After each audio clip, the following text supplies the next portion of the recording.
Oh, look at this, and you're actually seeing water come in. This is fluke for you. This is the game changer. This is what made it happen. This right here. This made everything happen, yeah. It was stagnant scum pond, yeah. It's Sober Island pond, and it was a pond, yeah. This opened up, and basically this stagnant body of water, there must have been some coming through the beach, but not enough for anything to survive. And within 2 years, the sea life was back. We live for adventure. Nova Scotia has world-class adventures at every turn. We've been exploring every nook and cranny to bring you the very best of our home province. I'm Jan Sebastian Lapierre. And I'm Chris Surette. Together, we are A for Adventure. The natural beauty of Nova Scotia is legendary, and so too are the people who we meet along the way. And we can't wait to bring you along on the journey. This is Chris and Jan's guide to Canada's ocean playground.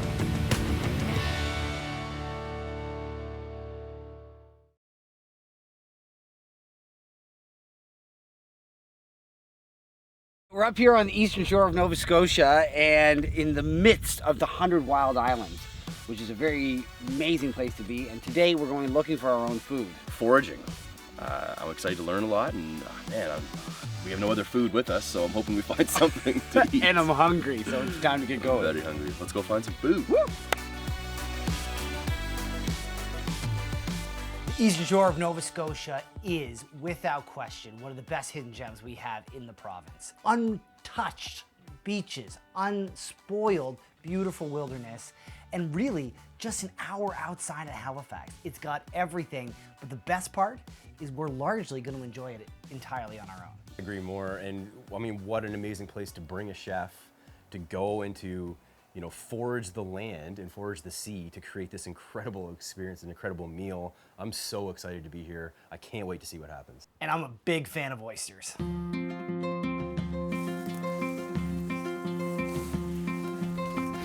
This is like a seaside lamb's quarters.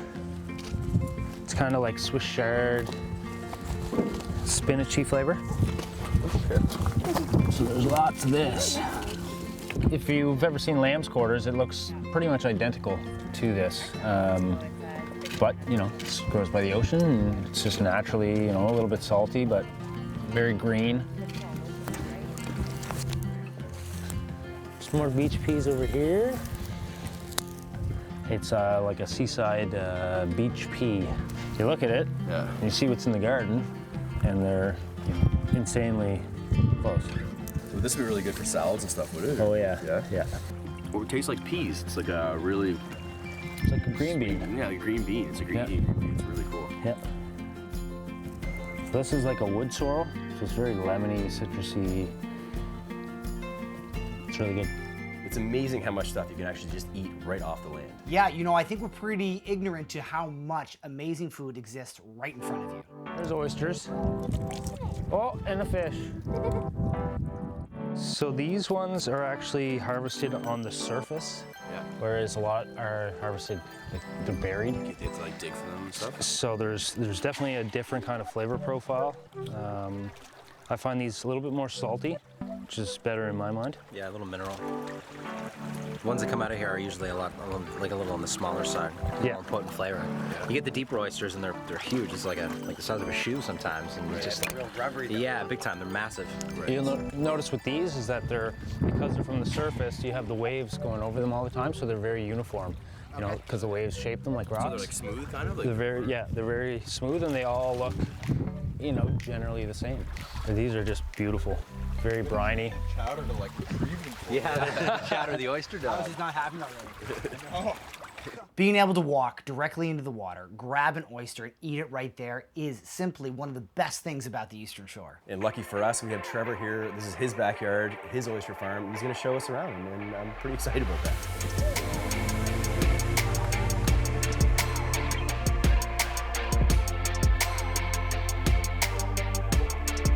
Like we're a very, very unique oyster farm, like worldwide. Like to have this seclusion, it's in our backyard. We're the only ones that put a boat in it. It's a private lake. Like it's not,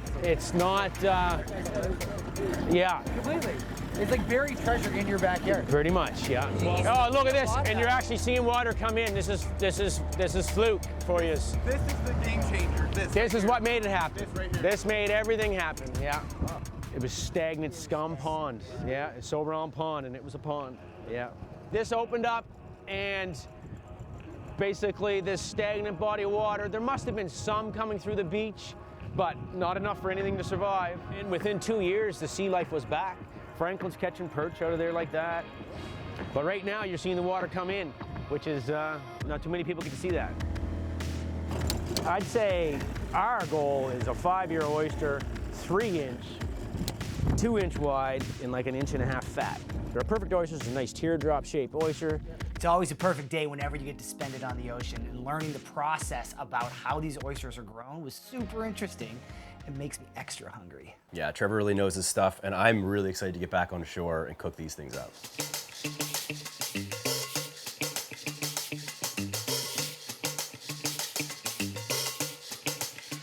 You basically going to want to debeard them.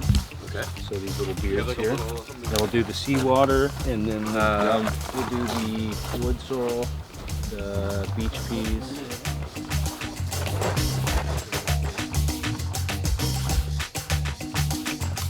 So Mark, walk us through shucking an oyster.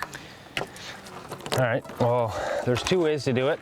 If you have a paring knife, you can go in this way.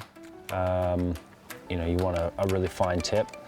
Generally, you're gonna go in the bottom here, and you're gonna find a little groove underneath. And, you know, you don't need a lot of effort. You just gotta find that groove, twist your knife, just like that. And you get that pop. And then right about here, you're gonna have the muscle. You're just gonna separate. And I'm just gonna separate that. Most people flip them because it's presents better on this side. I could eat fresh oysters from the ocean all day. We'll use these. Flowers are really good. So just pick the leaves off. That's easy, guys. Look, you can do that.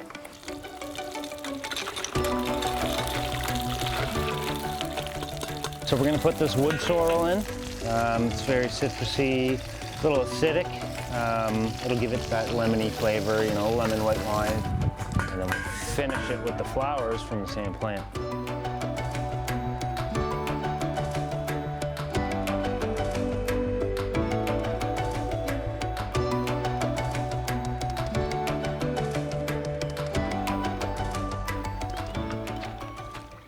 Other than frying it, you never want to cook an oyster all the way through. You just want to warm it, and you know, it's a whole different flavor profile than a cold, salty. I agree 100%. Now we're making a salad with fried oysters, steamed mussels, all the beach greens that we foraged earlier, and we made a little vinaigrette with the North Brewing summer saison and a little bit of oil. You know, you don't have to complicate things. You really don't, and you know, the flavors speak for themselves.